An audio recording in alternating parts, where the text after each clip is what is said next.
Have you ever been in a situation where you have put your heart and your soul into creating a course, a membership, a digital product coaching program, and you're in the situation where like no one is buying it? I have done that myself a few times actually, but especially early in my journey back in 2019. And I spent months creating what I thought was the most epic program. And I launched it to crickets and ended up spending days in bed crying, thinking that I had failed.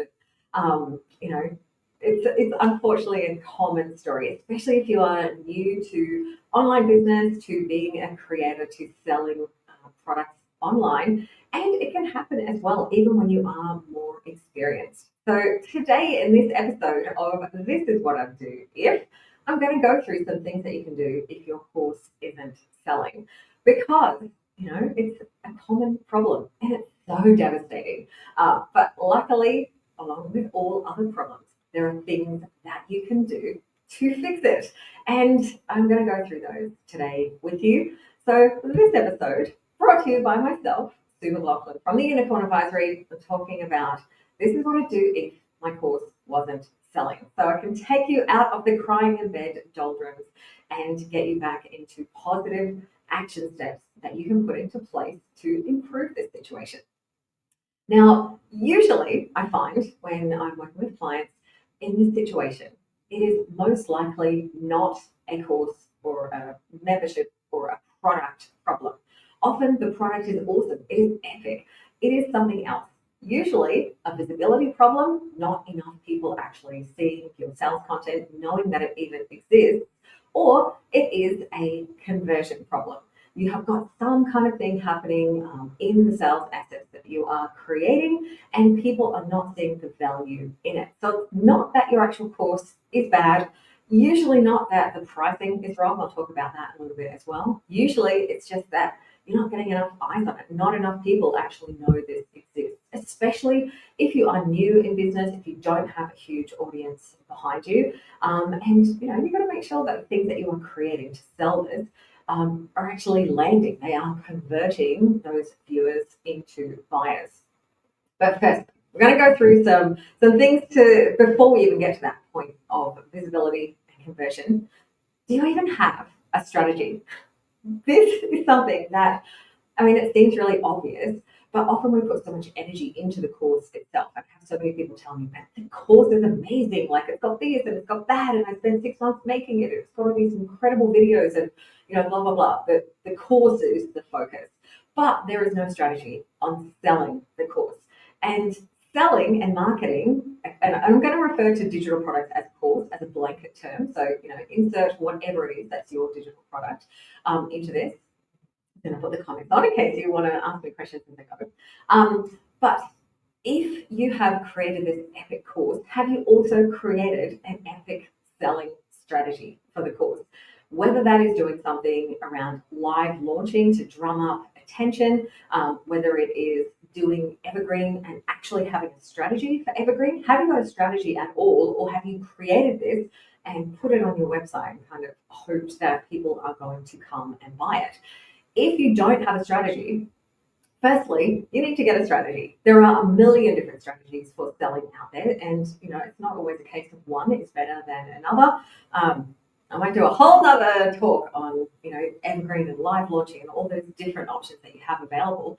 It's often that there is no strategy at all. The strategy is it's on my website. People need to come and buy it. Selling and marketing courses needs to be an active strategy, whether that is active live in the moment or whether that is active that you're putting automated steps in place. So it doesn't have to be you actually showing up live, but you've got to have a strategy. So firstly, think about that. Do you have a strategy? You've got to have a sales system. Secondly, take a look at the numbers.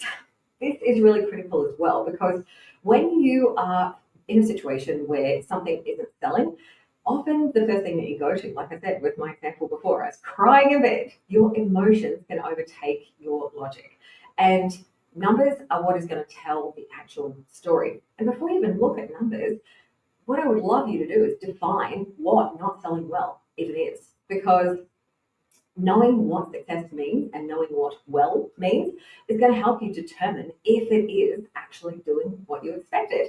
Now, selling enough or selling it all are things that mean different things to different people. Like, what role does this digital product play in your business? Is this something that you are using as a low ticket product that you're not intending to really make money off? You're just using it to recoup the cost of ads. Is it your main product that you're selling? So it needs to do a lot of heavy lifting, and it's got some big revenue goals around it.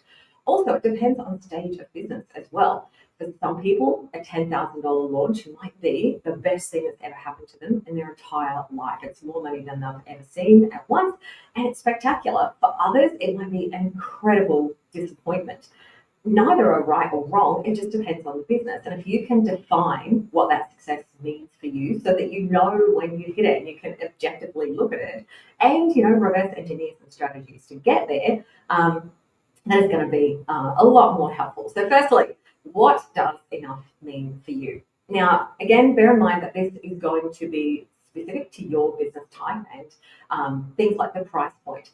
If you are wanting to make, say, $10,000 from a product and you're selling it for $10, you have got to get a lot more people seeing that. So that's where that visibility is going to become a big thing, because you need a lot of sales of a $10 item to make $10,000. However, if you were selling a coaching program and it cost $10,000, you only need one sale. So you just need to make sure that that offer is getting in front of the right person.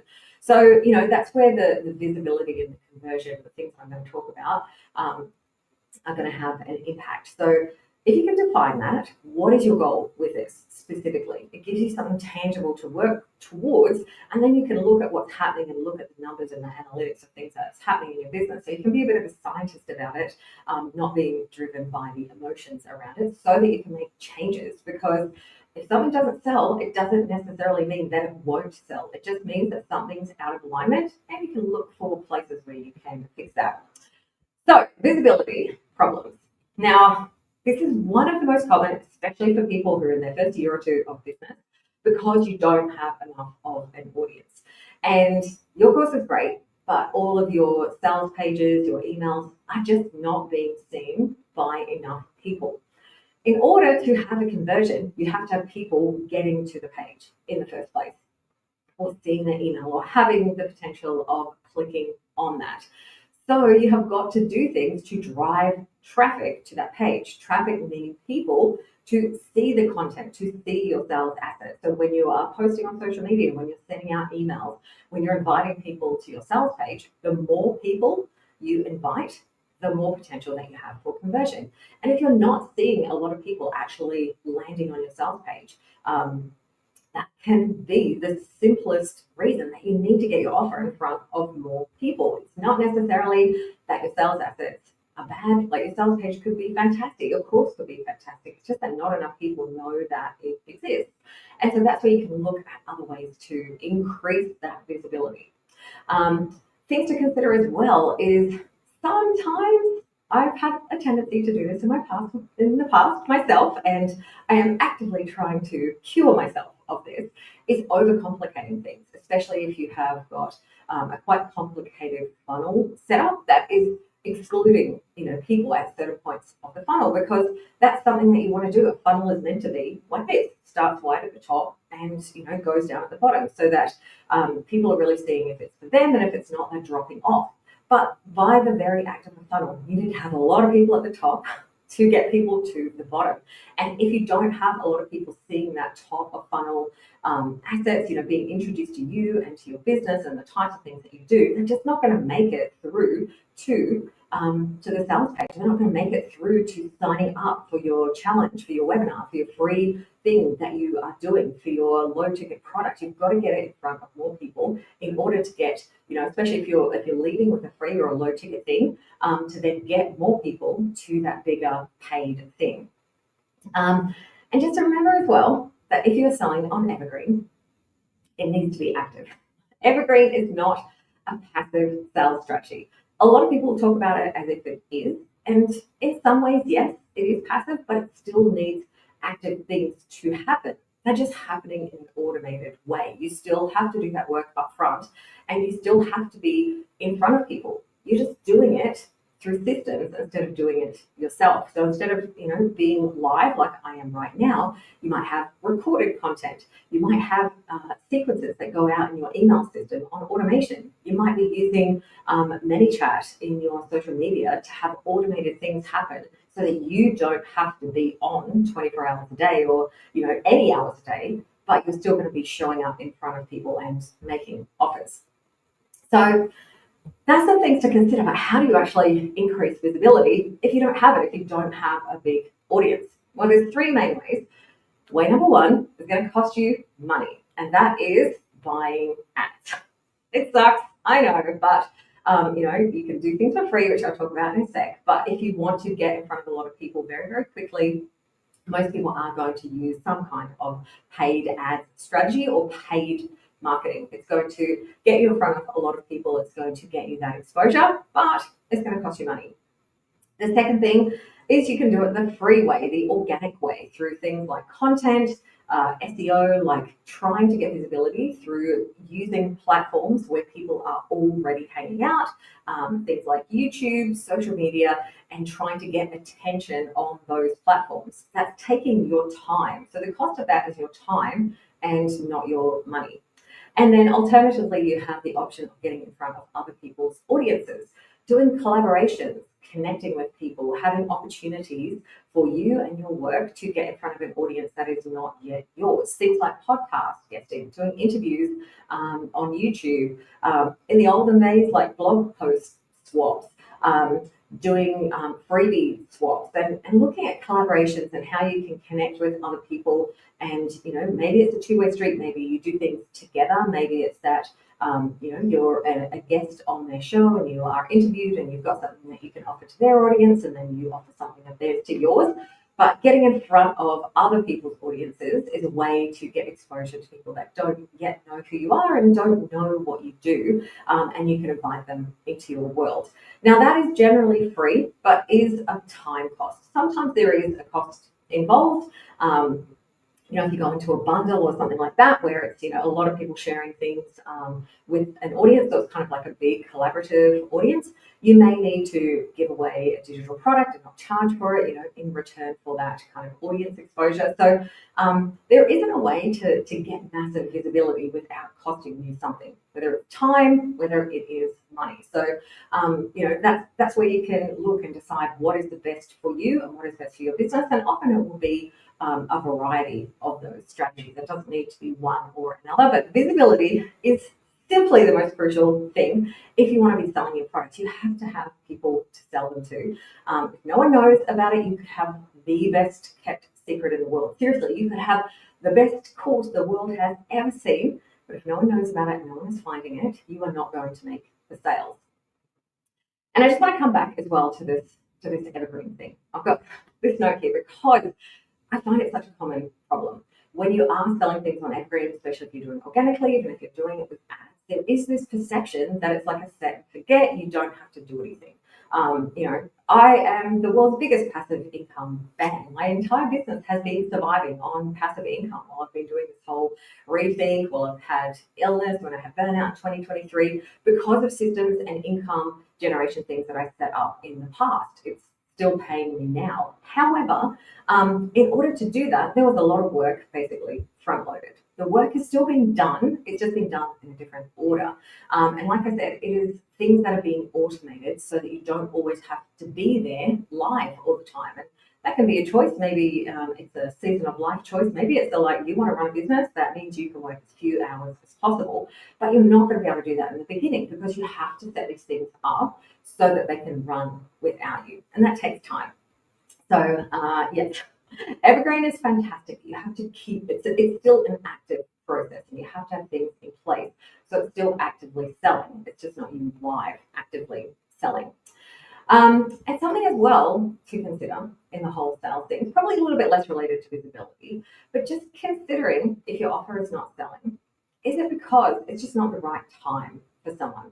Because for the most part, when we are selling something to someone else, it is on our schedule.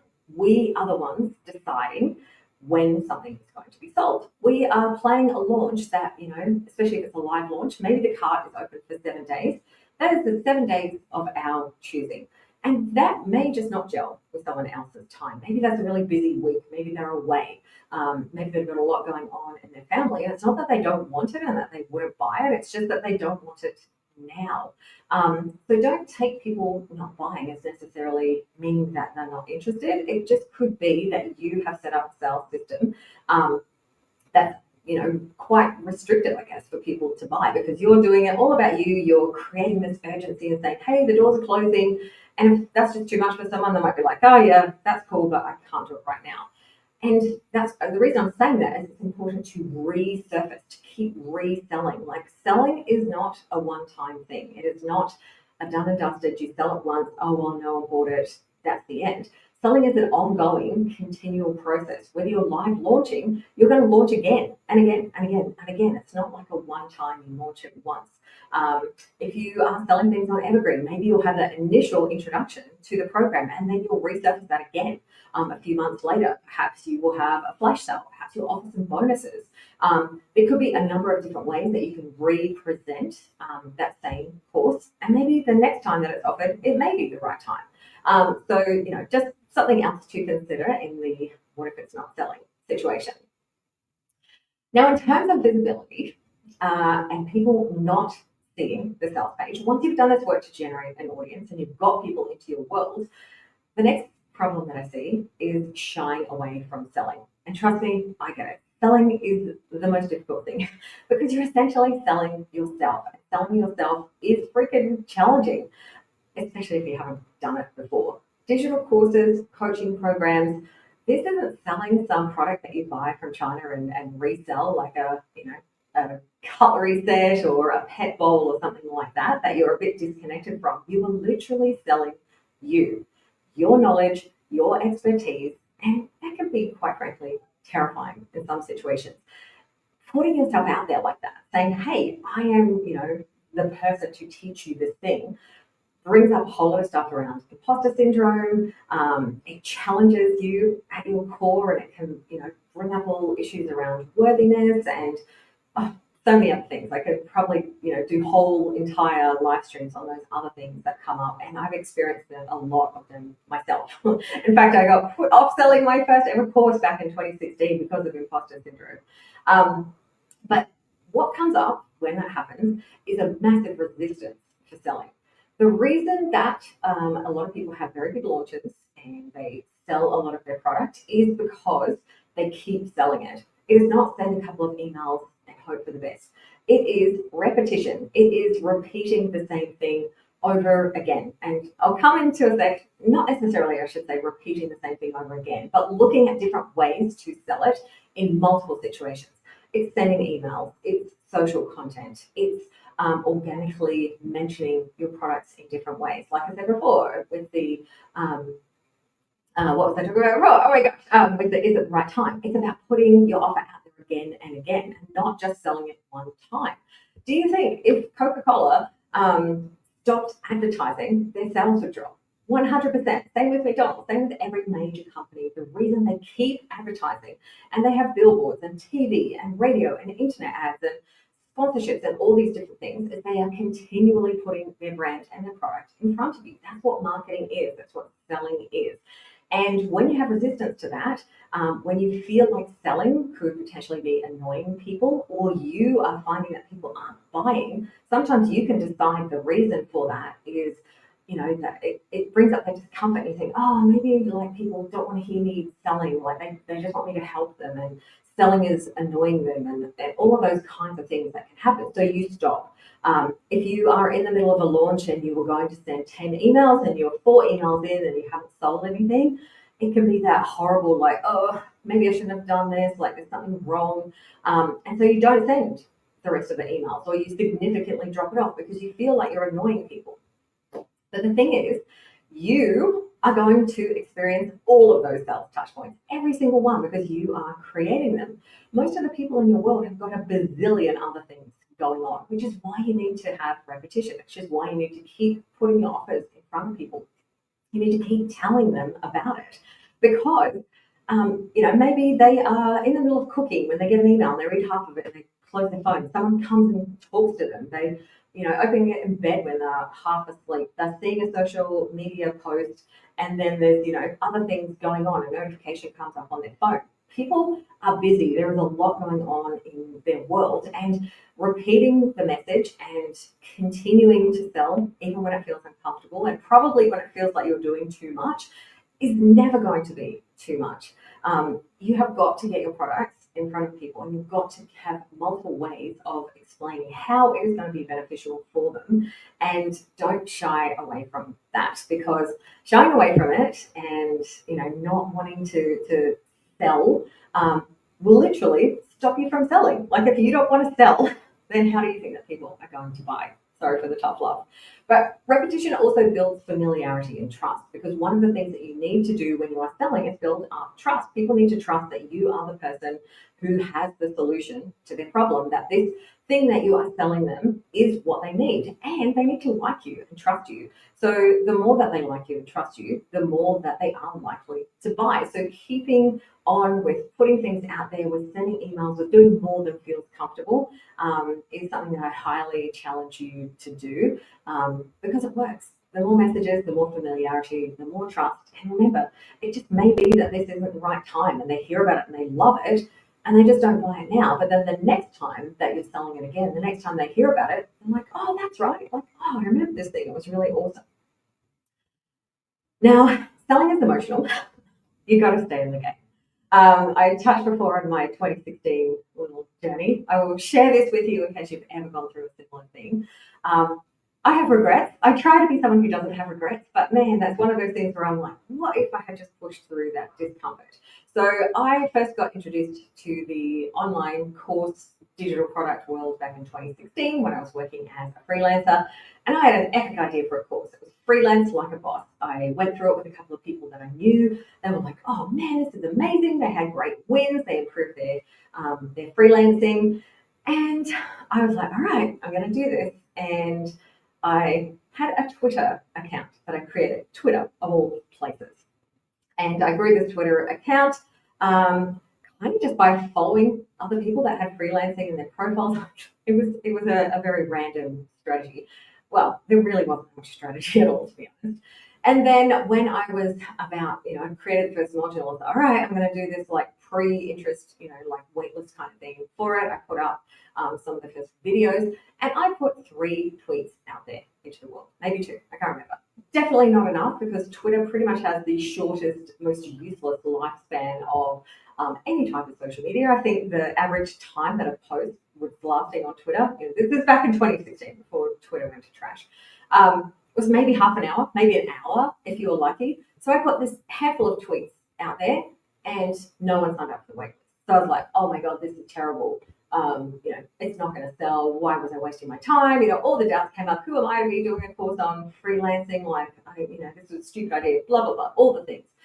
And the thing is, the reason that I only had Twitter, and it was the only place that I promoted it, is because I kind of like kicked myself for this.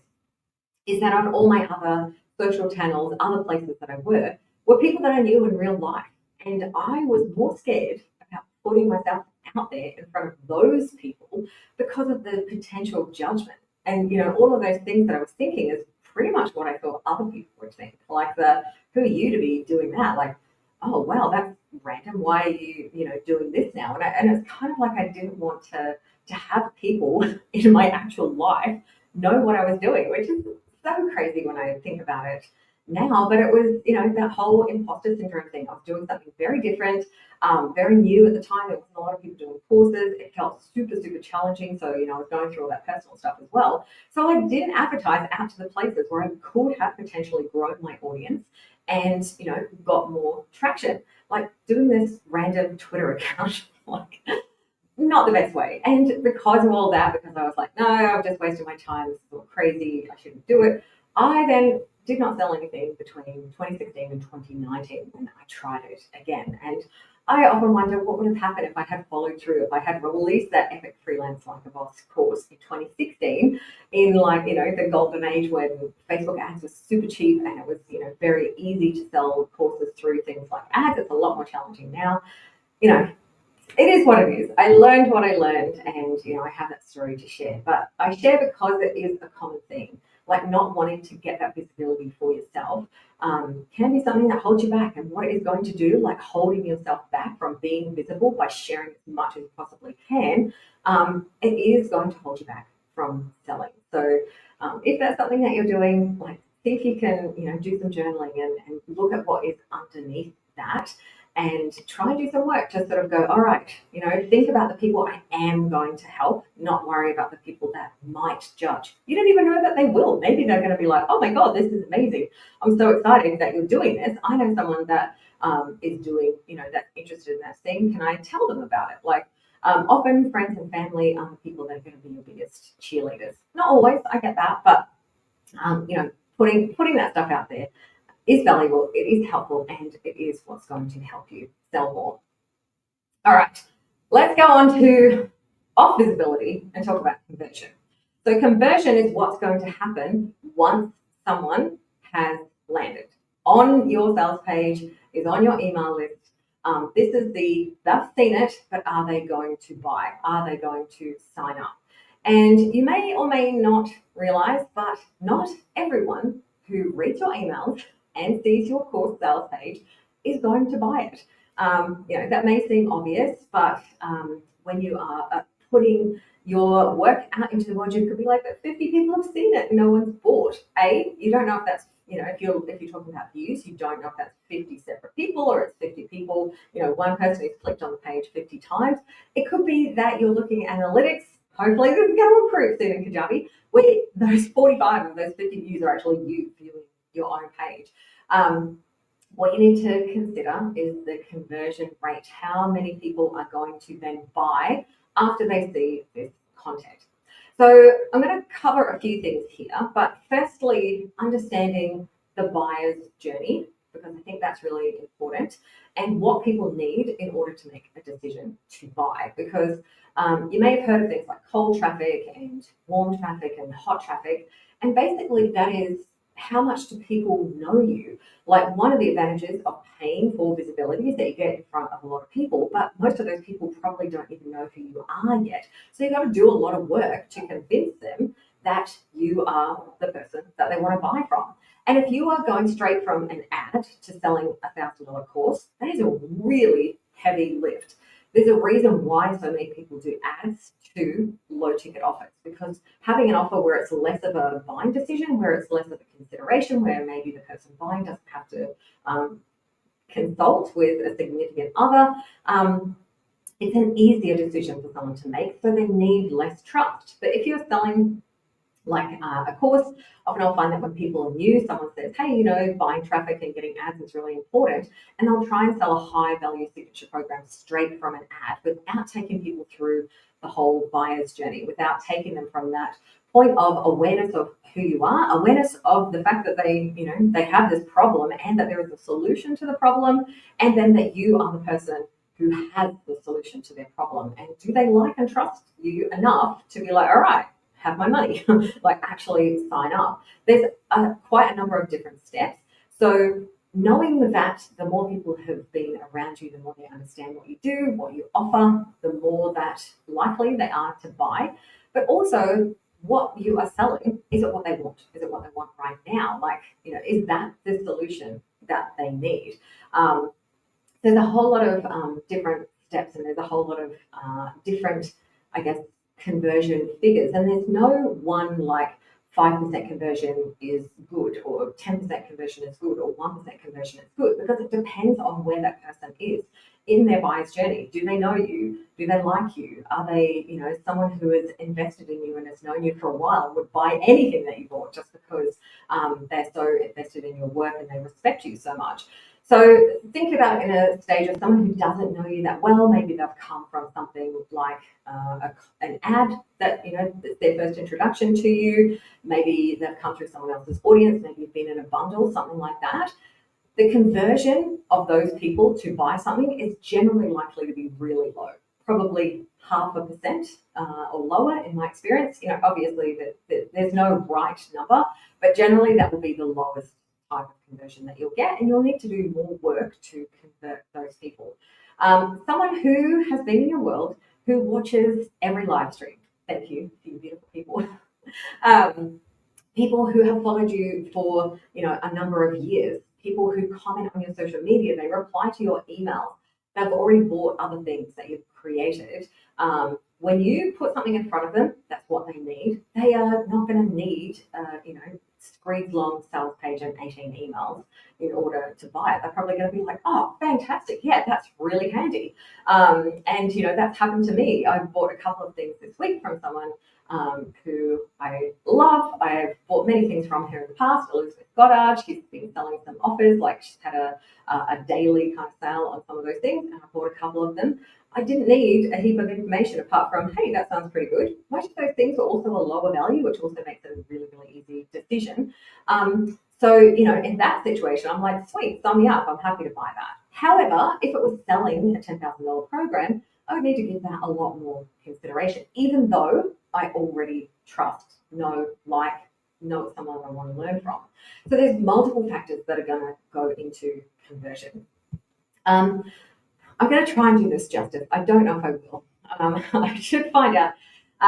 Sarah from Wake Up to Freedom, she did some training series that I followed along with last year, and she just had one thing that just stuck in my mind, and I freaking love it. So Sarah, I will try and do this justice. But she was talking about when people have really long sales pages, because it's the biggest complaint that I see in the Kajabi group and other groups that people go, oh, do I really need to have such a long sales page? Like, I hate long sales pages suck, blah, blah, blah. And she was talking about this kind of concept of, for someone to make a decision to buy something, let's imagine they need 100 points of trust in order to buy that thing. If someone is brand new into your world, maybe they've seen a couple of social media posts or clicked on an ad, your sales page is probably going to need to give them like 90 of those points. So you're going to need the long sales page. You're going to need to take them through the entire buyer's journey. You're going to need to establish trust and credibility that you are the person to give them this thing. Maybe some emails and other sort of sales things can back it up. But in that case, that's where that long sales page is going to be more helpful, because it's going to do a lot of the heavy lifting. However, let's take an alternate scenario where you have been for weeks or potentially months talking about your product, your offer, your concepts on social media. Maybe you've been showing up in stories, maybe you've been sending heaps of emails about the way that you like to work with people, the kind of theories and concepts behind your course, your product. You've been really sort of putting in a lot of hard yards, not on a sales page, but through some other format. Maybe you've had a podcast series, like whatever it is, you've been doing a lot of things to build that trust up. And maybe through all of those things, you've already built up 50 points of trust. So when you present your offer, your sales page doesn't need to do as much work. Maybe you've got an email sequence that's doing another 20 points. So your sales page has only got to build another, say, 30 points. And in that situation, that sales page doesn't need to be as fancy or as long or have as much information, because you've already presented a heap of information, essentially during that kind of pre-launch period where you've stated the problem, you've looked at potential solutions, you've let people know that you have a solution to that problem. So in that case, maybe something as small as Google Doc could do the selling for you. The sales page doesn't need to do the heavy lifting. So, so thinking about that concept, it's like, all right, what am I actually doing? And that comes back to that visibility and the putting the message in front of people. Are you telling people about this enough? And are you doing it in enough different ways? Something, again, a problem that I find, and it's something that I have found, particularly when I've been trying to write emails recently with ChatGPT, is writing emails or social media posts, or, let's just say you are doing some kind of sales campaign. Generally, you're not going to send one or two emails. You're going to send multiple. Like, often it might be suggestions to send 7, 10 emails, social posts, that kind of thing. And if you're essentially just sending the same email or a very similar email 7 times, 10 times, that is way less effective than making sure that your emails or your content is capturing different types of attention, different ways that people make buying decisions. Some people make buying decisions through straight up emotions. It could be that they connect with a story that you say. It could be that they share a case study or someone that's worked with you and a win that they've had, and you're like, okay, I totally get that. That's the thing that's convinced me to buy.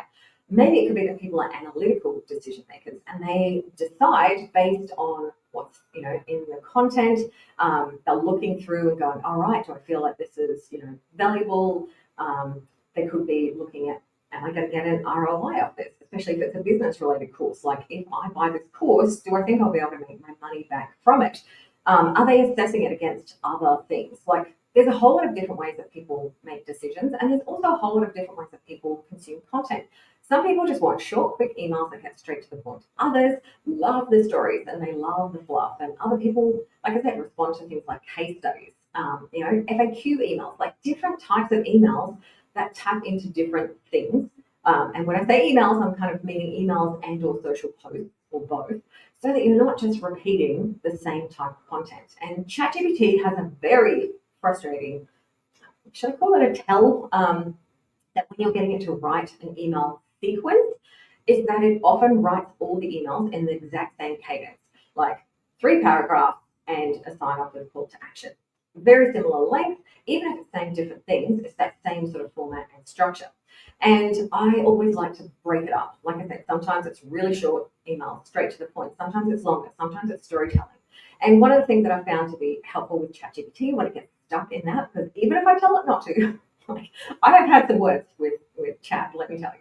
I'll actually try and break it up into different chats, and I'll focus the chats on different types of emails so that I can make sure I get different kind of styles of communication to appeal to different people. And often when you write in a particular way, I'm very guilty of this myself. I tend to be very waffly and rambly. For some people, they're like, no time for that. Just give me the short version. Give me a video. So looking at different ways that you can present that information is really, really helpful.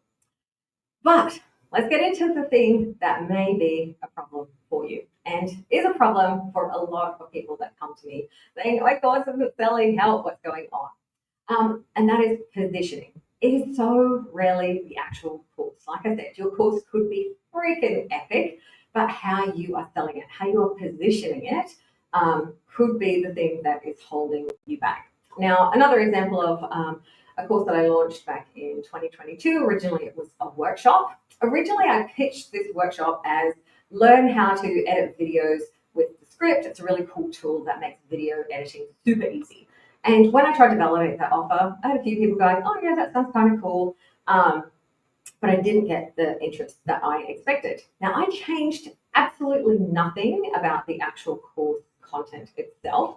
But when I positioned it as, I'm going to teach a workshop to show you how you can finally stop procrastinating and get your course videos finished and edit them with a tool that is as easy to edit a video as if you were editing a Word document. Now, that change in positioning completely changed the response that I had to that workshop, which was quite stunning, to be honest. And I see similar things to this happening all the time. Changing the way you talk about it and really focusing on the outcome, which is difficult to do. I 100% agree, and I often fall into this trap myself. It's not changing what you're doing. It's not changing what you're selling. It's just changing what you're saying and how you're positioning it. Because people will see the results. They see the problem. Like I'm talking in that situation about the problem. You're procrastinating. You're putting it off because it feels too hard. But hey, if I could show you a way that makes video editing as easy as editing a Word doc, your ears are going to prick up. If you hear easy video editing, it's not enough information. And also making sure that you're actually speaking to the benefit and the transformation of what the course is going to allow someone to do, what the benefit of it is. And also, trap that I often fall into, and this is where doing things like getting copy reviews, getting someone else to have a look at your page can be really, really helpful because, when you're selling yourself, it's challenging. And with courses, you've probably heard this. I feel like I'm being really repetitive in the world, but people don't wake up and go, hey, I want to buy a course. They don't get excited because you've got 100 video lessons and 8 modules. They get excited because of what those video lessons and what your course is going to enable them to achieve. What is the outcome? What is the benefit of those lessons? What is the benefit of your coaching? What is, sitting in these group calls and Q&A sessions and getting reviews of your work, like whatever it is that you're doing, the GPT that you've created, what is that going to enable that person to achieve that they don't already, or they're not already achieving now? How are you going to make their life easier, better, help them achieve their goals? Thinking about it from that aspect rather than what's technically in your course. You can certainly do a wrap up and be like, hey, when you buy this, and this is included. But before you get to that point, like really highlighting the benefit and the outcome to them is going to make a massive difference, because your copy might be underselling the true value of your course. And a little exercise that I've run through with quite a number of my clients, and always shocks me every time. Sometimes I even shock myself when I do this to myself on ChatGPT, is I often will ask people to tell me about their offer. And, I'm just curious. I'm like, all right, tell me, like, why did you create this? Who's it for? Like, tell me about what people get, etc. And when I go through, those type of questions, and someone feels like, hey, I'm just talking to a friend, I'm just telling someone about it, I'm not trying to sell it. The way that they describe their course and the reasons behind it and who it's for is often completely different to how that is represented on the sales page. Because when you are writing a sales page, and especially if you're following like a formula or a framework or a template, often you feel like you have to fit it into that. Instead of just speaking from the heart and saying, hey, this is what it's for and this is how it can help you. So, that is something I strongly recommend. Often I will do, I love talking to ChatGPT. I'm a verbal processor, so that makes sense. But you can actually use the voice chat on ChatGPT and be like, hey, I'm going to tell you all about my course, why I created it. Can you then, tell me what are the benefits? What is the transformation that I'm offering? And that can help you see things that maybe you are not including on your sales page, because your sales page is heavy on the tangible, what they get, and not heavy on the benefits to them, because that can be the thing that makes people buy. Lastly, I know this is a long one. Thank you so much for hanging in there and watching this, but the actual tech. Hey, I'm a tech person. So this is something that I want you to consider just in case this is a potential issue, especially if it's very early on. Have you tested your entire setup? If you have a funnel, have you gone all the way through it? You signed up for your freebie or your webinar or your challenge or whatever it is, and seen what comes to you as a customer. Like, treat your site as if you were someone seeing it for the first time. What happens? Is it really obvious where you sign up? Do you get the email? Is there some kind of, thank you page that you set up? Is that actually showing up correctly? Do your emails, are all the links working correctly? Do they take people to the sales page? Do they, is there something on the sales page? Maybe you set up a redirect for the end of your launch and it's triggered early or something. There's so many little tech pieces, and just one of those being off can sometimes, disrupt the whole thing. And sometimes you'll be lucky and someone will say, hey, this isn't working, or I clicked on this and it doesn't work. But often people will just, are busy. They will click on that, doesn't work, and then they'll be like, oh, no, see what happens. If you've got any kind of thing that you've set up in advance that's sort of some sort of restriction, maybe it's a quantity, maybe you were testing and you used up some of that quantity and you forgot to reset it.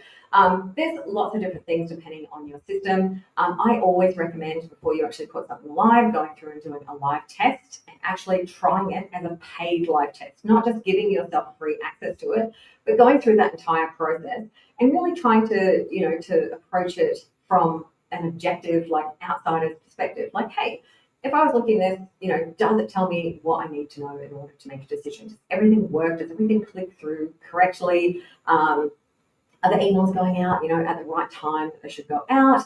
There's lots of different things. There's lots of moving parts. So just check your tech and make sure that that is all set up correctly. That's not a tech problem. That is stopping you from making sales.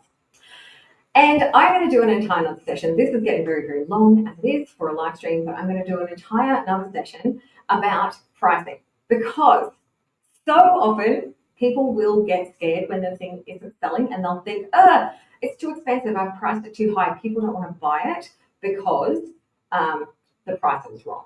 And like I said, there are so many different aspects that can go into it before you even look at the price.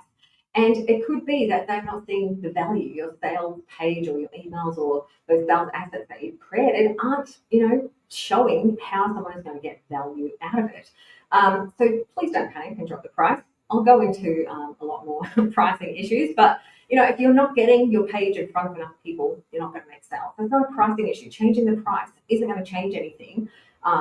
If you drop the price, it just means you're going to make even less money, because when someone buys, probably, there's a small chance that you might make more sales, but overall there's a big chance that you make less profit, and you could actually devalue it as well. So don't panic. Don't do what I did and think, oh my God, no one's buying my course. I know, I'm going to change it into a membership because that'll be so much better, because memberships are all the rage.